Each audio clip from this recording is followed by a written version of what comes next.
قرآن قرآن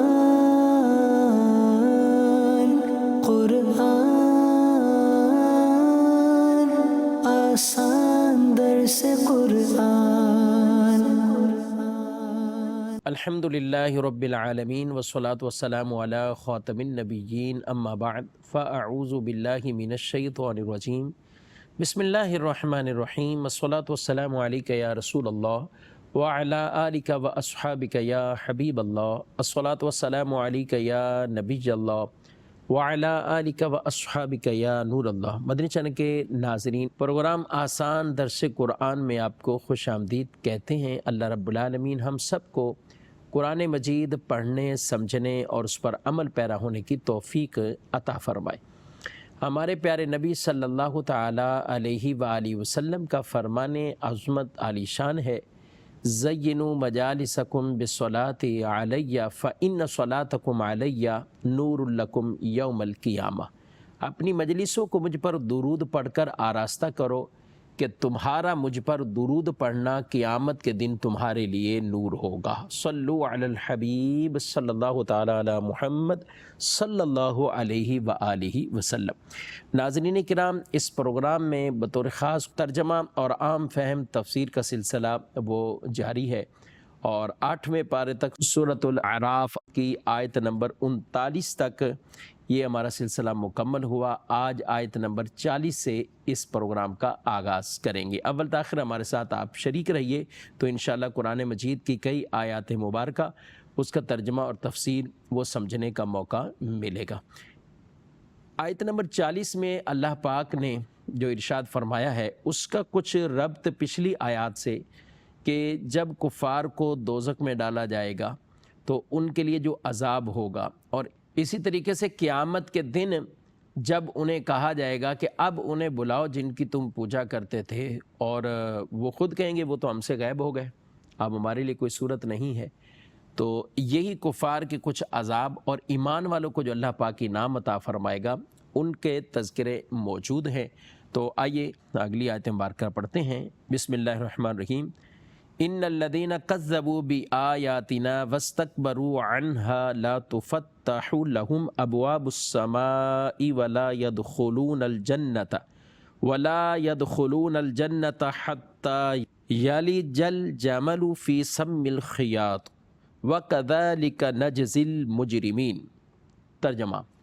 بے شک وہ لوگ جنہوں نے ہماری آیتوں کو جھٹلایا اور ان کے مقابلے میں تکبر کیا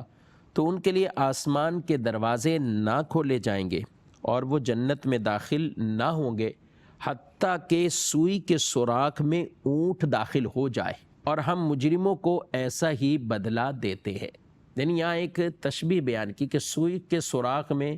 اگرچہ سوئی کے سوراخ میں صرف دھاگا ہی بمشکل جاتا ہے، مگر کہا کہ اگر اونٹ بھی اس میں چلا جائے، اگرچہ پاسبل نہیں ہے، یوں ممکن نہیں ہے، لیکن جنہوں نے آیتوں کو جھٹلایا اور اس کے مقابلے میں تکبر کیا وہ جنت میں نہیں جائیں گے، نہ ان کے لیے آسمان کے دروازے وہ کھولے جاتے ہیں۔ یعنی اب آسمان کے دروازے نہیں کھولے جاتے، مراد کفار کی ارواح، کفار کے ارواح اور ان کے اعمال، اور یہ آسمانوں کی طرف ان کے لیے دروازے نہیں کھولے جاتے، بلکہ انہیں کہا جاتا ہے کہ یہ خبیث جسم کی خبیث روح ہے، اس کو اسی میں ڈال دو، اسی میں ہی واپسی کرو اور یہ وہیں رہے۔ ایک روایت ہے، نبی کریم علیہ الصلوۃ والسلام فرماتے ہیں روح نکلتے وقت میت کے پاس فرشتے آتے۔ اب وہ فرشتے کیا کہتے؟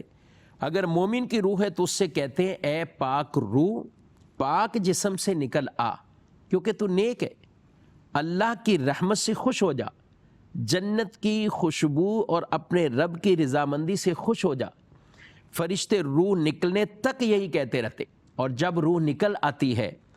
تو اسے لے کر آسمانوں کی طرف چڑھتے ہیں۔ جب آسمان کے قریب پہنچتے ہیں تو آسمان کے فرشتے کہتے ہیں کہ یہ کون ہے؟ فرشتے جواب دیتے ہیں کہ یہ فلاں فلاں کی روح ہے۔ آسمانی فرشتے کہتے ہیں مرحبا مرحبا، اے پاک روح، پاک جسم میں رہنے والی، تو خوش ہو کر آسمانوں میں داخل ہو جا، اور اسے خوشبو اور اللہ کی رضا کے ساتھ اسے کہا جاتا ہے کہ تو خوش ہو جا، اور آسمانوں کے فرشتے یہی کہتے کہتے یہاں تک کہ وہ روح عرش تک پہنچ جاتی ہے۔ سبحان اللہ۔ اور اگر کسی برے بندے کی روح کا معاملہ ہوتا ہے تو اب اسے کہا جاتا ہے اے ناپاک جسم کی روح، بری حالت کے ساتھ آ، گرم پانی اور پیپ اور اس کی ہم شکل دوسرے عذابوں کی بشارت حاصل کر۔ یعنی ایمان والوں کو، نیک کو تو یہ کہا جا رہا ہے کہ خوشبو ہے اور اعلیٰ لباس ہیں اور اعلیٰ علیین میں وہ پہنچتی ہے، یہ اسے خوشخبریاں دی جا رہی، اور برے آدمی کو یہ کہا جاتا ہے کہ تیرے لیے آگے وہ یہ عذاب تیار ہے۔ تو جب یہ روح نکلتی ہے، فرشتے لے کے آسمانوں کی طرف جاتے ہیں اور فرشتے پھر بتاتے ہیں، جب ان سے آسمانوں کے فرشتے پوچھتے ہیں یہ کس کی روح ہے، تو کہا جاتا ہے فلاں فلاں کی ہے۔ تو وہ کیا کہتے ہیں کہ یہ فلاں شخص کی روح ہے، تو فرشتے آگے سے جواب دیتے ہیں اس خبیث روح کو جو خبیث جسم میں تھی کوئی چیز مبارک نہ ہو، اسے ذلیل کر کے نیچے پھینک دو، تو وہ آسمان سے نیچے پھینک دیتے ہیں، پھر وہ قبر میں لوٹ جاتی ہے، تو یوں فرمایا کہ ان کے لیے آسمان کے دروازے نہیں کھلتے، اور ولا يدخلون الجنت، اور وہ جنت میں داخل نہیں ہوگی، یعنی کفار جنت میں داخل نہیں ہوگی، یہاں تک کہ اگرچہ سوئی کے سوراخ میں وہ اونٹ داخل ہو جائے، یعنی یہ محال ہے، ناممکن سی بات ہے۔ تو اسی طرح کفار کا جنت میں جانا یہ بھی محال اور ناممکن ہے، کفار کے لیے ہمیشگی کا وہ دردناک عذاب ہی ہے۔ آگے اللہ فرماتا ہے لَهُم مِّن جَهَنَّمَ مِہَادٌ وَمِن فَوْقِهِمْ غَوَاشٍ وَكَذَلِكَ نَجْزِي الظَّالِمِينَ، ان کے لیے آگ بچھونا ہے، ان کے لیے آگ بچھونا ہے اور ان کے اوپر سے اسی کا اوڑھنا ہوگا، اور ہم ظالموں کو ایسا ہی بدلہ دیتے ہیں، یعنی ان کے اوپر نیچے یہ آگ کا بچھونا ہے، یعنی اوپر نیچے آگ ہے، دائیں بائیں خود ہی سمجھ کے وہاں بھی آگ ہے، تو یہ ان کو ہر طرف سے کیا ہے، وہ عذاب ہی ہے، اور اللہ کیا فرماتا ہے ظالموں کو ہم ایسا ہی بدلہ دیتے ہیں۔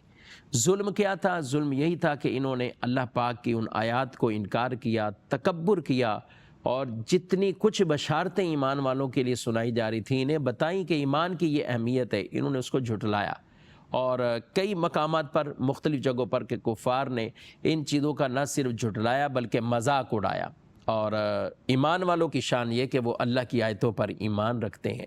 اور قیامت پر ایمان رکھتے ہیں، قیامت برحق ہے، میزان عمل برحق ہے، یہ سب جو قیامت کے دن ہوگا یہ سب برحق ہے، مرنا ہے اور مرنے کے بعد اٹھایا جانا ہے، یہ سب سلسلے وہ برحق ہیں۔ اللہ ہمیں اس پر استقامت عطا فرمائے۔ آگے اللہ پاک ایمان والوں کے لیے فرماتا ہے والذین آمنوا وعملوا الصالحات لا نکلف نفسا الا وسعها اولئک اصحاب الجنۃ هم فیها خالدون۔ ترجمہ، اور وہ جو ایمان لائے اور انہوں نے اچھے اعمال کیے،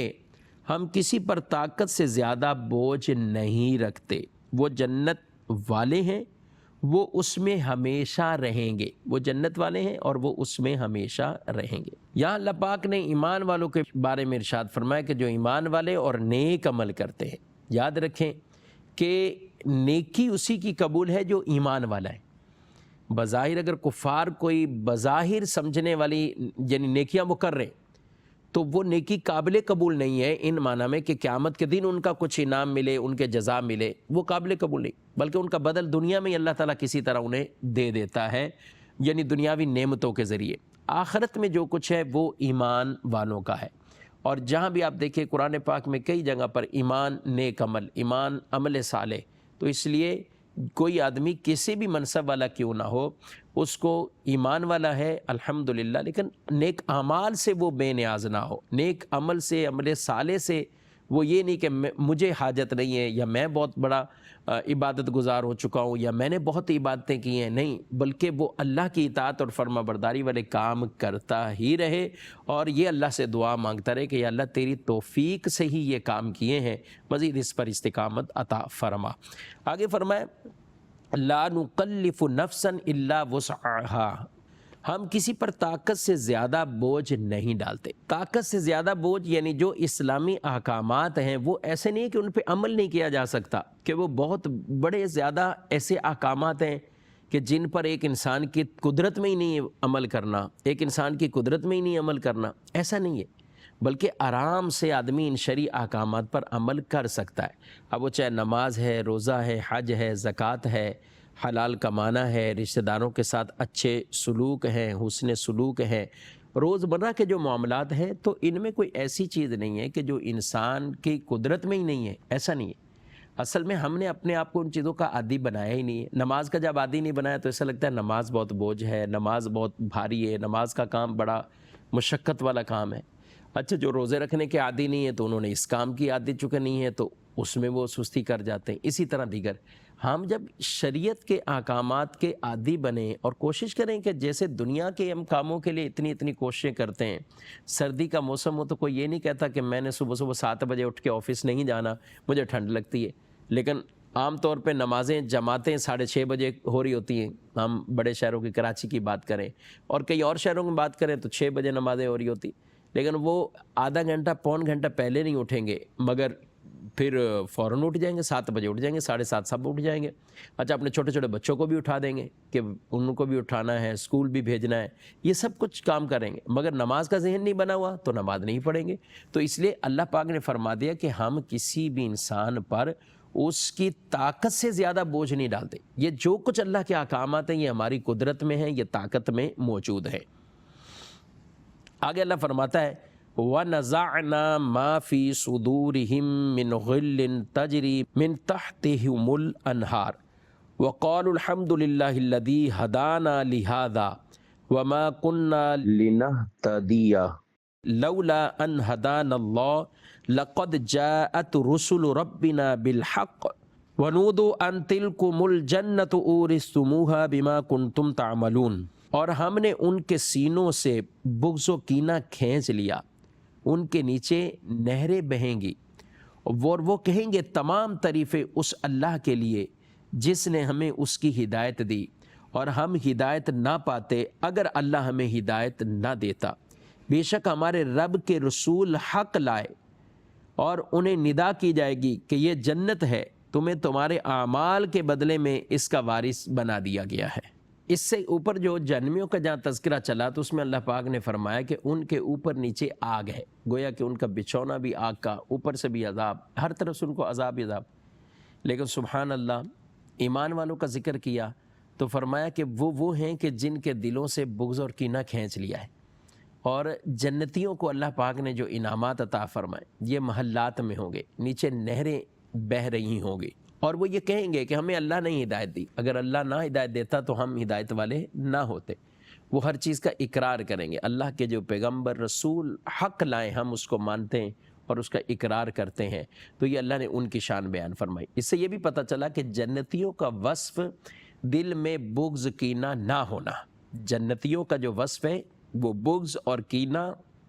اس سے دلوں کا صاف ستھرا ہونا، یہ اہل جنت کا وصف ہے۔ اور یاد رکھیں، جب آدمی ظاہری طور پر کسی سے اپنا غصہ نکالنے اور ظاہری طور پر اس پر بدلہ لینے کے جب قابل نہیں ہوتا یا قادر نہیں ہوتا یا کسی وجہ سے وہ نہیں لیتا، تو پھر وہ اس غصے کو دل کی طرف پھیر دیتا ہے مزید، اور وہ دل کے اندر ایک کینہ، بغض، یہ اس کے لیے پیدا ہو جاتا ہے، اور پھر وہ کینہ اس کے دل میں یہ رہتا ہے۔ کینہ دل میں رکھنا یعنی چھپی ہوئی دشمنی رکھنا، ہمیں سینوں کو اس سے پاک رکھنا چاہیے، اور عفو اور درگزر سے کام لے۔ جب معاف کر دیا تو معاف کر دیں۔ لوگ صلح بھی کرتے ہیں لیکن معاف نہیں کرتے، یعنی گلے بھی مل جاتے ہیں، معاف نہیں کرتے۔ یاد رکھیں کہ ایک حدیث پاک ہے، لوگوں کے اعمال ہر ہفتے میں 2 مرتبہ پیر اور جمعرات کے دن پیش کیے جاتے ہیں، اور ہر مسلمان بندے کی مغفرت کر دی جاتی ہے سوائے اس بندے کے جو اپنے بھائی کے ساتھ کینہ رکھتا ہو۔ کہا جاتا ہے اسے چھوڑ دو یا مہلت دو حتیٰ کہ یہ رجوع کر لے۔ تو مسلمان کے لیے دل میں وہ نفرت نہیں بلکہ محبت پیدا کرے۔ میرے نبی صلی اللہ علیہ وسلم کی حدیث ہے، ایک مسلمان دوسرے مسلمان کے لیے عمارت کی طرح ہے، ایک بلڈنگ کی طرح ہے، جس کا ایک حصہ دوسرے کو مضبوط کرتا ہے۔ پھر آپ صلی اللہ علیہ وسلم نے ایک ہاتھ کی انگلیوں کو دوسرے ہاتھ کی انگلیوں میں داخل فرمائی، یعنی انگلیوں کو جیسے داخل فرما کر ایک یہ آدمی مضبوط ہو جاتا ہے۔ تو عمارت جیسے ایک اینٹ دوسری اینٹ کے ساتھ ملی ہوئی ہے تو پوری دیوار مضبوط ہو جاتی ہے۔ تو مسلمان کو بھی اپنے بھائی کے ساتھ ایسے ہی ہے نا کہ اس عمارت کی طرح رہے اور اسے بھی مضبوط کرے۔ اور ایک روایت میں اس مسلمان کو ایک جسم واحد کی طرح کہا گیا ہے کہ یعنی اس کے گویا کہ یہ مختلف اعضاء ہیں، جب ایک عضو بیمار ہو جائے، ڈیمیج ہو جائے، کچھ بھی ہو جائے، تکلیف پورے جسم کو ہوتی۔ تو اس لیے مسلمانوں کو آپس میں یوں رہنے کا یہ ہمیں ترغیبات ارشاد فرمائیے۔ بندہ اس وقت تک کامل مومن نہیں ہوتا جب تک اپنے بھائی کے لیے بھی وہی پسند نہ کر لے جو اپنے لیے پسند کرتا۔ آگے فرمایا وَقَالُوا الْحَمْدُ لِلَّهِ الَّذِي، یعنی جنتی اللہ کی تعریف کریں گے، اللہ کی حمد کریں گے، یعنی جنتی جنت میں داخل ہوتے وقت وہ اللہ کی تعریف کریں گے کہ یہ جنت جو ملی ہے محض اللہ پاک نے اپنی رحمت اور فضل سے ہمیں عطا فرمائی ہے۔ اور انہیں کیا کہا جائے گا؟ وَنُودُوا أَن تِلْكُمُ الْجَنَّةُ أُورِثْتُمُوهَا، اور انہیں ندا دی جائے گی کہ یہ جنت ہے، تمہیں اس کا وارث بنا دیا گیا ہے، یعنی یہ جنت ہے جس کا تمہیں وارث بنا دیا گیا، اب تمہیں کوئی موت نہیں آئے گی، اس میں تم ہمیشہ رہو گے، خوش رہو گے، عیش سے رہو گے، یہ انہیں بشارتیں عطا فرمائی جاتی ہیں۔ اور یہ کس چیز کے وارث بنتے ہیں؟ یاد رکھیں کہ وارث کا ایک معنی کہ جیسے مالک بنا دیا کہ یہ تمہیں عطا کیا، ایک یہ کہ کسی اور کا ہے اور انہیں وارث بن گیا، جیسے ہمارے دنیا میں کسی کا انتقال ہوتا ہے، مال کس کا ہے، اب اس کے جو ورثہ ہیں مال ان کا ہو جائے گا تو یہ اس کے وارث بن جائیں گے۔ جنت میں کفار کے لیے یعنی اگر وہ مسلمان ہو جاتے تو انہیں جو محلات ملنے تھے، لیکن چونکہ وہ مسلمان نہیں ہوئے تو وہ محلات کا وارث اللہ ان ایمان والوں کو بنا دے گا، یعنی انہیں بھی وہ محلات عطا فرمائے گا۔ دوسرے اس کو وراثت سے اس لیے تشبیہ دی گئی ہے کہ وراثت کا مال آدمی کی محنت اور کمائی کے کوشش کے بغیر ہی اسے مل جاتا ہے۔ والد انتقال کرتا ہے تو سارا مال بچوں کا ہو جاتا ہے، بیوہ کا ہو جایا، جو جو ان کے حصے قرآن حدیث میں بیان ہوئے، تو وہ بغیر محنت کے وہ مال ملا ہے۔ تو جنت بھی انسان کو گویا کہ اس طرح اللہ نے یہ عطا فرما دی ہے۔ اور یاد رکھیں جنت کا ملنا یہ محض اللہ کے فضل پر ہے۔ رسول اللہ صلی اللہ علیہ وآلہ وسلم نے فرمایا تم میں سے کسی شخص کو اس کا عمل جنت میں داخل نہیں کرے گا۔ صحابہ نے عرض کی یا رسول اللہ آپ کو بھی نہیں؟ فرمایا مجھے بھی نہیں، مگر یہ کہ اللہ تعالیٰ مجھے اپنے فضل اور رحمت میں ڈھانپ لے۔ پھر فرمایا پس تم اخلاص کے ساتھ عمل کرو اور میانہ روی اختیار کرو، میانہ روی اختیار کرو۔ اس کے علاوہ بھی کئی ایسی حدیث ہیں کہ جنت میں جو داخلہ ہے وہ محض اللہ کی رحمت پر ہوگا، اللہ کے فضل پر ہوگا، اللہ اپنی رحمت اور فضل میں سے ہمیں حصہ عطا فرمائے۔ اب آگے ارشاد فرمایا وَنَادَى أَصْحَابُ الْجَنَّةِ أَصْحَابَ النَّارِ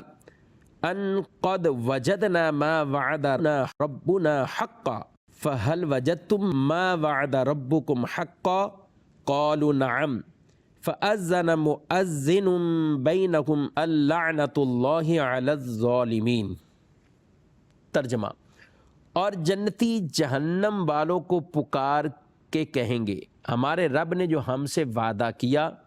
ہم نے اسے سچا پایا، کیا تم نے بھی اس وعدے کو سچا پایا جو تم سے تمہارے رب نے کیا؟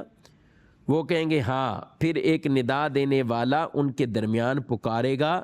کہ ظالموں پر اللہ کی لعنت ہو۔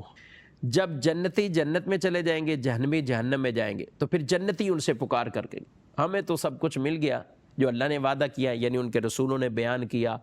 یہ سب کچھ، کیا تمہیں بھی وہ ملا کہ تم سے جو انبیاء نے بیان کیا کہ اگر ایمان نہیں لاتے تو پھر یہ عذاب ہے، سزا ہے؟ تو یہ ان سے کلام کرے گا، یعنی جنتی جہنمیوں سے کلام کریں گے۔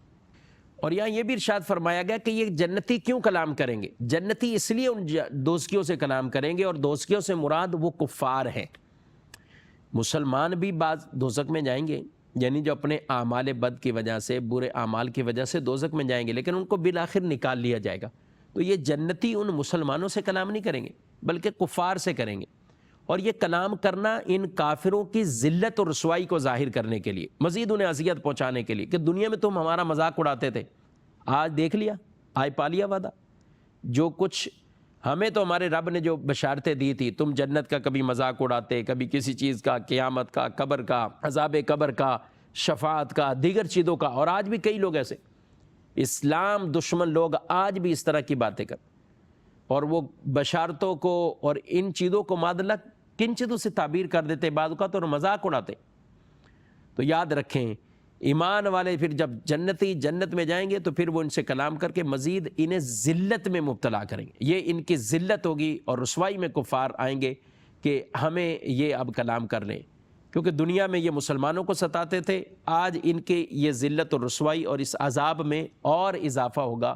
یہ اس وجہ سے جنتی جہنمیوں سے کلام کریں گے۔ آگے فَأَذَّنَ مُؤَذِّنٌ، یہ کہا ایک ندا دینے والا پکارے گا، تو وہ ندا دینے والا کون ہوگا اس کے بارے میں آگے یا تو حضرت اسرافیل علیہ السلام ہوں گے یا کوئی دوسرا فرشتہ جن کی یہ ڈیوٹی ہوگی، تو وہ ظالمین پر لعنت کرے گا، ظالموں پر، اور اس سے مراد کفار ہے۔ آگے اللہ فرماتا ہے الذین یصدون عن سبیل اللہ ویبغونہا عوجا وہم بالآخرۃ کافرون، اور اللہ کی راہ سے روکتے ہیں اور اسے ٹیڑھا کرنا چاہتے ہیں اور وہ آخرت کا انکار کرنے والے ہیں۔ یعنی یہاں پر اللہ نے جہنمیوں کو ظالم قرار دیا اور ان کے اوصاف بیان کیے، کیا ہیں کہ وہ دین سے، اللہ کے راستے سے روکتے ہیں، اللہ کے دین میں تبدیلی چاہتے ہیں، اس راستے کو تبدیل کرنا چاہتے ہیں، یعنی جو طریقہ اللہ نے اپنے بندوں کے لیے مقرر رکھا ہے وہ اس سے ہٹانا چاہتے ہیں اور اس میں تغیر پیدا کرنا چاہتے ہیں۔ اور تیسرا یہ کہ وہ قیامت کا انکار کرتے تھے۔ یاد رکھیں ناظرین، یہ بطور خاص تو کفار کے لیے، یہ بطور خاص تو کفار کے لیے بیان کیا گیا، مگر ایمان والوں میں سے بھی کچھ ایسے لوگ ہیں جو بری صحبتوں کی وجہ سے، وہ برے لوگوں کی باتوں میں آ کر یا کفار کی باتوں میں آ کر اور ان کے اعلیٰ کار بن کر یہ سارے کام کرتے ہیں۔ یعنی کیا کام کریں گے؟ اللہ کے راستے سے روکیں گے یا اس راستے سے بدلنا چاہتے ہیں یا قیامت کا انکار کرنا، یعنی مختلف انداز سے۔ بعض چیزیں ہوتی صراحتاً نہیں بولتے، یعنی ڈائریکٹ نہیں بولیں گے، مگر ان ڈائریکٹ ان چیزوں سے انکار کریں گے۔ اگر انہیں نماز کا کہا جائے، انہیں داڑھی کا کہا جائے، انہیں زکوٰۃ کا کہا جائے، انہیں قربانی کا کہا جائے، انہیں حج کا کہا جائے، تو ایسے لوگ وہ جو جن کو شاعر اسلام سے ہی مسئلہ ہوتا ہے، ان کو نماز سے بھی مسئلہ ہوتا ہے، ان کو قربانیوں سے بھی مسئلے ہو جاتے ہیں، ان کو حج میں خرچے کرنے سے بھی، اخراجات کرنے سے بھی مسائل ہو جاتے ہیں۔ وہ لوگ وہ ہوتے ہیں کہ جن کو مساجد بنانے سے بھی تکلیف ہو جاتی، وہ مسجدوں کے حوالے سے بھی نیگیٹو باتیں کرتے ہیں۔ تو وہ لوگ، یعنی بیسک تو قرآن پاک میں یہ کفار کی بری صفت بیان کی ہے کہ وہ اللہ کے راستے سے روکتے ہیں، قیامت کا انکار کرتے ہیں، اس راستے کو ہی بدلنا چاہتے ہیں، یعنی وہ احکامات جو اللہ نے اپنے بندوں کے لیے نازل کیے اور مقرر فرمائے وہ ان سے بدلنا چاہتے ہیں لوگوں کو۔ تو یہ کفار کا بدترین یہ عمل اور ان کی بری صفات تھی۔ آج افسوس سے کہنا پڑتا ہے کہ کئی ایسے کہ جو بظاہر اپنے آپ کو مسلمان کہلاتے ہیں، بولتے ہیں،